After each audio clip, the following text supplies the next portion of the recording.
primary market research and the second one is secondary market research. Primary market research ആണ് നമുക്ക് മിക്കവർക്കും അറിയാവുന്നതും നമ്മൾ traditionally follow ചെയ്തിട്ടുള്ളതുമായ ഒരു process. അതിൻ്റെ സെറ്റ് ഓഫ് തിങ്സ് എന്ന് പറഞ്ഞാൽ ഇൻ്റർവ്യൂസ് വിത്ത് ഇമ്പോർട്ടേഴ്സുമായിട്ടുള്ള ഇൻ്റർവ്യൂസ് ഉണ്ടായത്. അപ്പോൾ നമുക്ക് യൂട്യൂബിലും നമുക്ക് ടി വിയിലൊക്കെ നമുക്ക് കാണാൻ പറ്റും, ഓരോ വലിയ ആൾക്കാരൊക്കെ ആയിട്ടുള്ള ഇൻ്റർവ്യൂസ് കാണാൻ പറ്റും. അവരിലൂടെ നമുക്ക് കിട്ടുന്ന വിവരങ്ങൾ അപ്പോൾ നമുക്കറിയാൻ പറ്റും, അവർ ഓരോ കോൺവെർസേഷൻ നമുക്കറിയാൻ പറ്റും.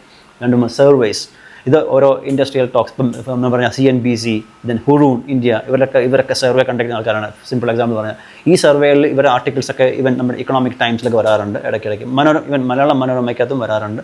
അതിനകത്തൊക്കെ ബിസിനസ് പേജിനകത്ത് കാണാം ഈ സർവേസൊക്കെ, അതിൻ്റെ റിസൾട്ടല്ല. The third one is trade fairs. ഇതാണ് ഞാൻ പറഞ്ഞ നേരത്തെ നമ്മൾ പോകുന്ന ട്രേഡ് ഫെയറിന് പോകുന്ന ഇന്ത്യ തന്നെ നിരവധി ട്രേഡ് ഫെയർസ് ഉണ്ട്. അതിനൊക്കെ ഇന്ന് നമുക്ക് ഡിജിറ്റലി നമുക്ക് ഇൻ്റർനെറ്റ് കൂടെ അറിയാൻ പറ്റും ഏതൊക്കെ ട്രേഡ് ഫെയർ എവിടെയൊക്കെ ഉള്ളതെന്ന് കൃത്യമായിട്ട് അറിയാൻ പറ്റും.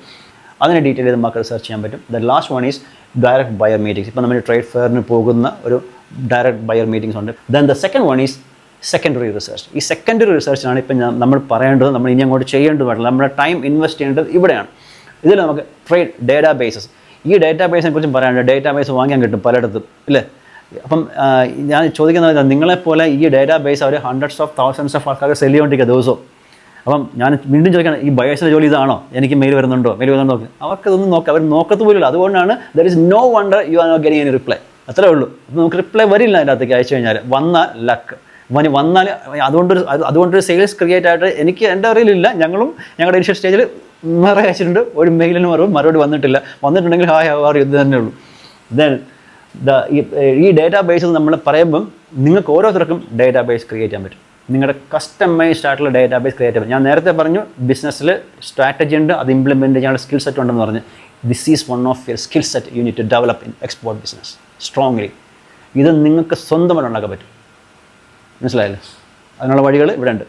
The third one is government reports. ഈ ഗവൺമെൻറ് റിപ്പോർട്ട്സ് ഞാൻ നേരത്തെ കാണിച്ച പോലെ നമ്മുടെ ഓരോ ഡിഫറെൻ്റ് ആയിട്ടുള്ള ഇന്ത്യൻ പോർട്ടൽ അങ്ങനത്തെ കുറേ സൈറ്റ്സ് ഉണ്ട്. അതെല്ലാം നമ്മുടെ പ്രോഗ്രാം വിശദമായിട്ട് പറയാൻ, അതിനകത്തുനിന്ന് എങ്ങനെ കണ്ടുപിടിക്കാൻ പറ്റും അത് പറയുന്നുണ്ട് വ്യക്തമായി. The last one is industry publication. ഇപ്പം ഡിഫറെൻറ്റ് കൈൻഡ്സ് ഓഫ് ഇൻഡസ്ട്രിയിലെ പറയുന്ന നിരവധി പബ്ലിക്കേഷൻ പേപ്പറിൽ വരാറുണ്ട്, അല്ലാണ്ട് അത് ബ്ലോഗ് പോസ്റ്റിൽ വരാറുണ്ട്. ഇങ്ങനെ ഒത്തിരി സ്ഥലത്ത് നമുക്ക് ഈ ഡേറ്റ കിട്ടും.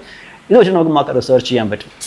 Then the last one is online market place. നേരത്തെ പറഞ്ഞ പോലെ അതേപോലുള്ള ഓൺലൈൻ മാർക്കറ്റ് പ്ലേസുകളിൽ പല ഓപ്ഷൻ ഉണ്ട്. ഇതിനകത്ത് നിന്നെല്ലാം നമുക്ക് മാർക്കറ്റ് റിസർച്ച് വേണമെങ്കിൽ ചെയ്യാൻ പറ്റും. നമുക്ക് വേണമെങ്കിൽ, പക്ഷേ ആ നോക്കേണ്ട രീതിയിൽ നമ്മൾ നോക്കണം. ഇതിൻ്റെ മാർക്കറ്റ് എവിടെയാണ്, ഒരു പ്രൊഡക്റ്റ് ഏറ്റവും കൂടുതൽ മൂവ് ചെയ്തിട്ടുണ്ട്, എവിടെ വാങ്ങിച്ചിട്ടുണ്ട്, ഇതിന് ആരാ സെല് ചെയ്യുന്നത്, ഇതിന് കോമ്പറ്റീറ്റേഴ്സ് ഉണ്ട്, ഇതെല്ലാം മാർക്കറ്റ് റിസർച്ച് ഇല്ലേ. ശരി, അപ്പം ഇങ്ങനെയൊക്കെ കാര്യങ്ങൾ ചിന്തിച്ചിട്ടുണ്ടോ? അപ്പോൾ ഇന്നോട്ട് ചിന്തിച്ച് തുടങ്ങണം. Okay, that's it.